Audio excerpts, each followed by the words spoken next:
ठाण्यात आपल्या उष्मा वाढलेला आहे, तर आपले झाडं का कमी आहेत?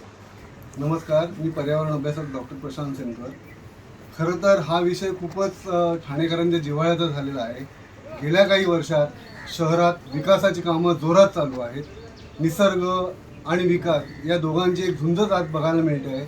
जिथे तिथे झाडांच्या कतली करून सिमेंट काँक्रिटीची जंगलं आज सभोवताली दिसत आहेत. आज निसर्ग जणू ठाण्यात मारला जातो अशी स्थिती आज सध्या सगळीकडे बघायला मिळते. आज ठाण्यात सगळेच रस्ते काँक्रीटचे झाले आहेत, म्हणजे अक्षरशः दिसायला खूप छान वाटतात.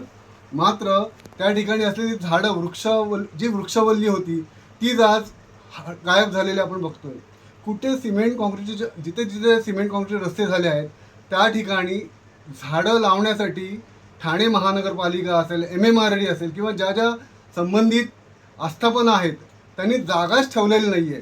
त्यामुळे खरंच एक विरोधाभासी एक भास हा ठाण्यात बघायला मिळतो.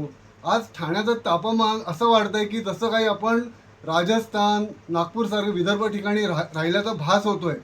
आणि भविष्यात म्हणजे आजच्या कंडिशनला 42 अंशावरती जे तापमान जातं आहे ते खूपच दुर्दैवी म्हणावं लागेल. आणि जो दुपारच्या उन्हाचा चटका आहे, जो सिमेंट काँक्रीटच्या रस्त्यांमुळे होतो आहे, त्याचा त्रास हा ठाणेकरांना खूप सोसावा लागतो आहे.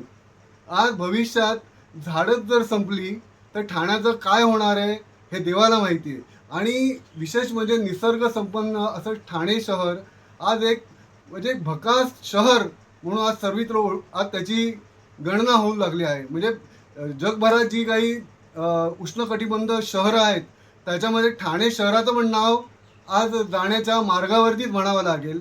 42 अंशावरती जे येतं आज सूर्यकिरण जमिनीत मुरत नाही आहे, पाणी मुरत नाही आहे. अशा परिस्थितीमध्ये उष्मा इतका सोसावा लागतो ठाणेकरांना की एकदम डोक्याच्या पलीकडे सांगण्याची गोष्ट झालेली आहे. खरं तर नवीन जे रस्ते तयार केलेत काँक्रिटीकरणाचे त्या ठिकाणी आपण झाडं लावण्याची एक थोडी जागा, हिरवळ, माती, एक ग्रीनलँड करणं अपेक्षित होतं.